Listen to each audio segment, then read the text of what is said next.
오늘날에도 자신이 사도라고 주장하는 사람들이 있지요. 그들이 진짜 사도가 맞을까?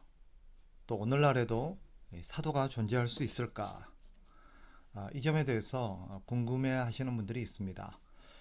사도는 직무적 칭호고 또 아주 특별한 칭호입니다. 사도는 예수 그리스도께서 지명하여 세우신 특별한 사람들이죠. 흔히 제자와 사도를 혼동하곤 하는데 다릅니다.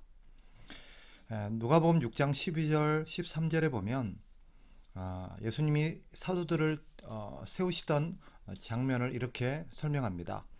이때에 예수께서 기도하러 산으로 가사 밤이 새도록 하나님께 기도하시고 밝음에 그 제자들을 부르사 그 중에서 12를 택하여 사도라 칭하셨으니. 주를 따르는 많은 제자들이 있었지요. 그러나 그 무리 중에서 12명을 주님께서는 따로 택하셨습니다. 그리고 그 12를 사도라 칭하셨습니다. 사도는 제자들과는 달리 매우 특별하고 고유의 직무를 갖게 됩니다. 그러면 사도는 어떤 사람이냐? 사도는 그래서 이렇게 정의할 수가 있겠죠.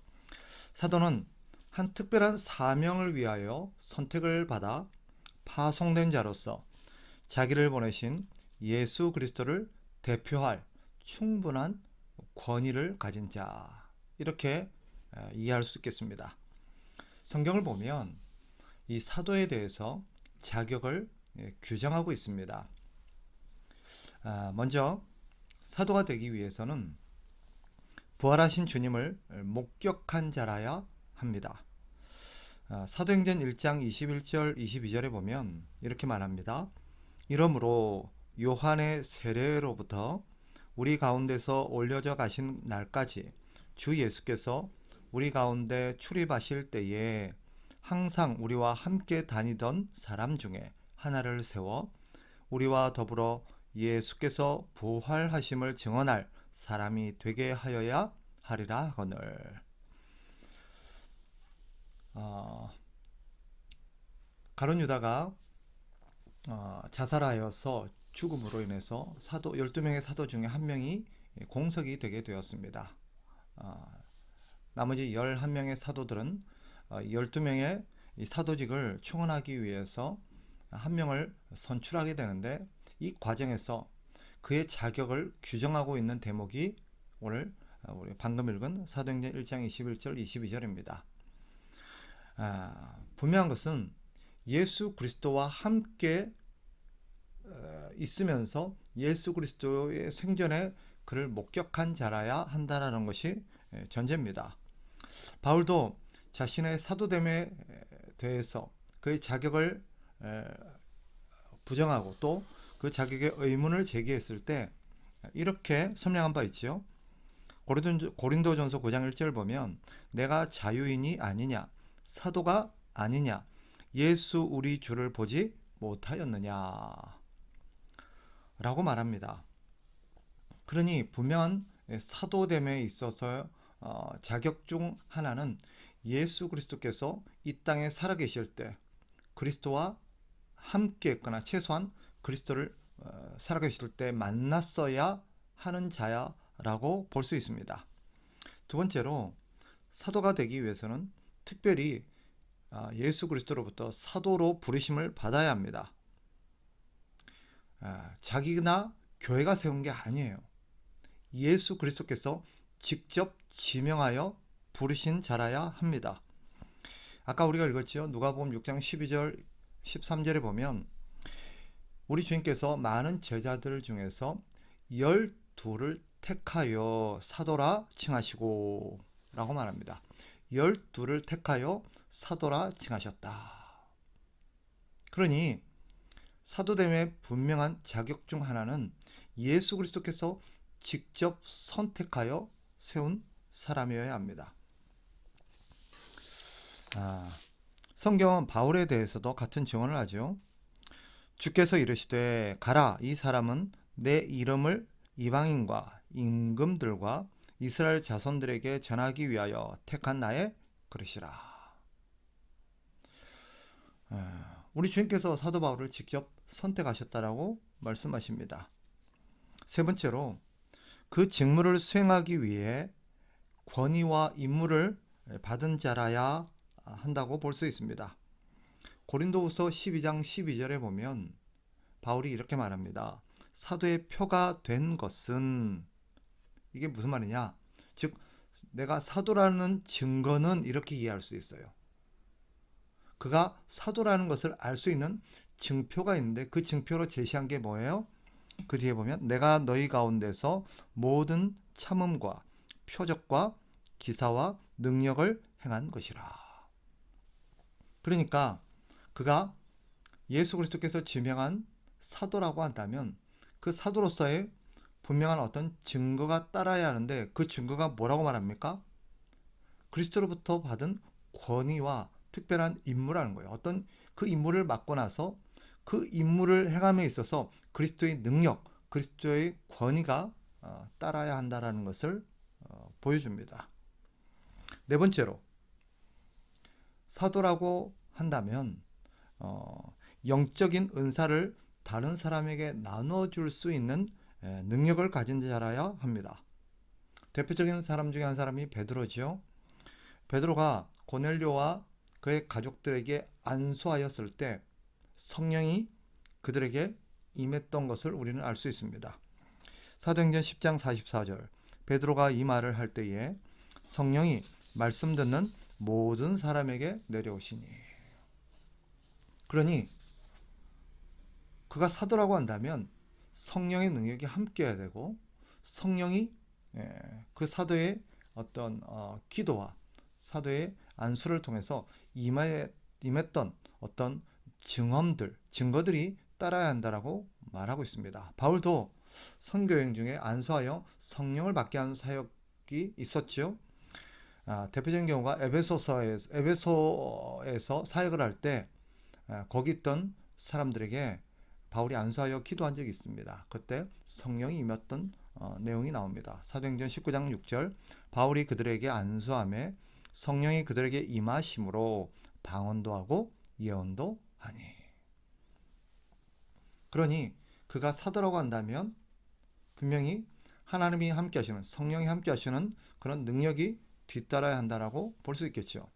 다섯 번째로 사도가 되기 위해서 또 사도라고 한다면 그리스도로부터 말씀을 전수받아야 합니다. 즉 말씀의 계시를 받아야 하고 그것을 가르치고 또 교리를 정립하고 또 진리 안에서 다른 사람을 견고하게 세울 수 있는 권위를 가진 자라야 한다고 볼 수 있습니다.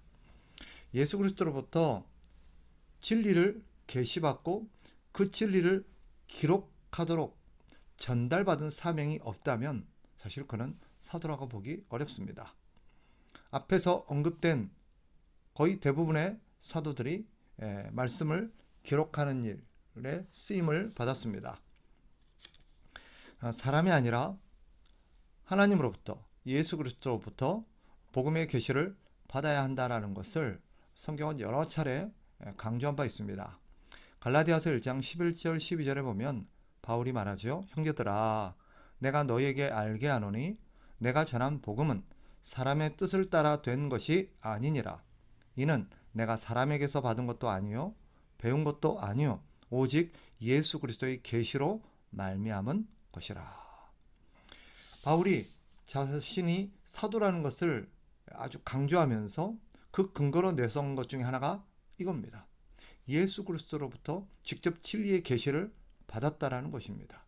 그러니 사도가 되기 위해서는 예수 그리스도로부터 하나님의 계시, 그리스도의 계시를 받은 자라야 한다는 것을, 그것이 사도됨의 정당성을 증명해주는 중요한 하나의 요인이라 하겠습니다. 베드로도 바울의 글을 성경이라고 분명히 간주하고 있는 대목을 볼 수 있습니다.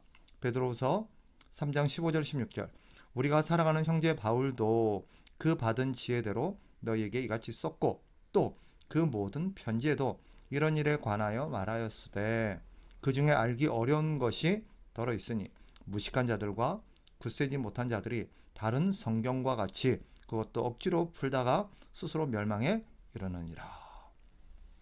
그러니 사도라고 한다면 그리스도로부터 계시를 받아서 진리의 계시를 전달하는 그 일들을 감당하도록 부름받았다라고 설명할 수 있겠죠.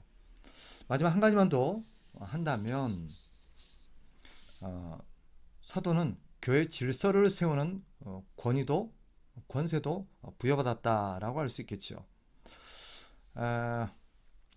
교회 안에 여러 가지 논란이 일어났던 적이 있었습니다. 그게 예루살렘 공회 사건이죠. 그때 사도들이 모여서 예루살렘에서 회의를 거치게 되면서 교회되기 위해서 필요한 것이 무엇인지에 대한 모든 어떤 사항들, 중요한 진리적 사항들을 결정할 때 그 일을 담당했던 사람들이 사도들입니다.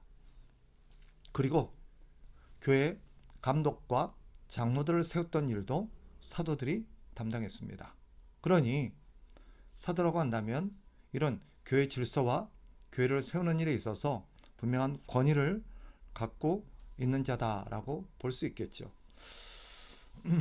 이 중에 한두 가지에 해당된다고 사도라고 볼 수는 없습니다.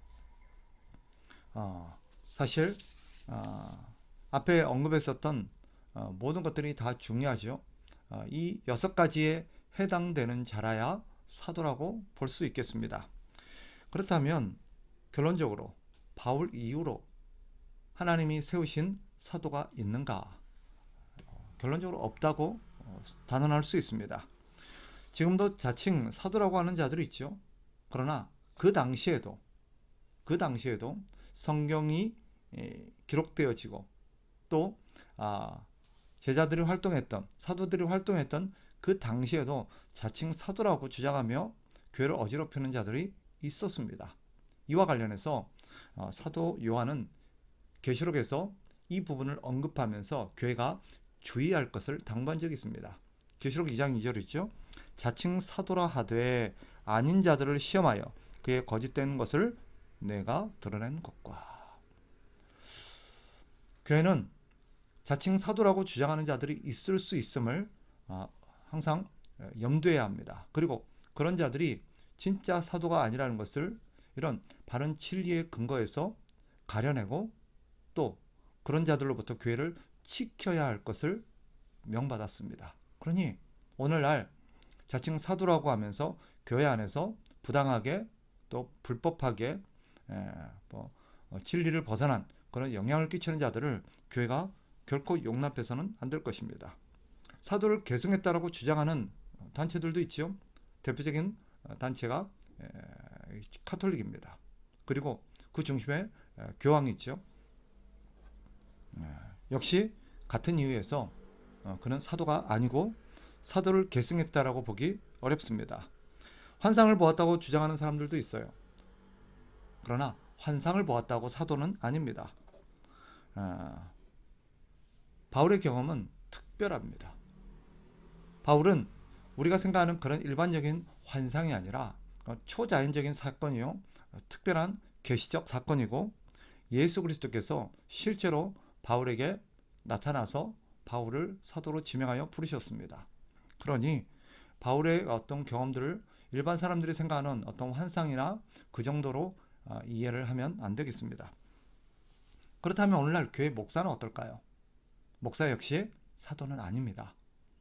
교회 지체 중에 한 사람일 뿐입니다. 단지 교회 지체 중에서 말씀을 가르치고 설교하는 일들을 어떤 역할을 부여받은 교회 일꾼일 뿐이지 그 역시 사도는 아닙니다. 결과적으로 오늘날 사도는 없다고 봐야 합니다.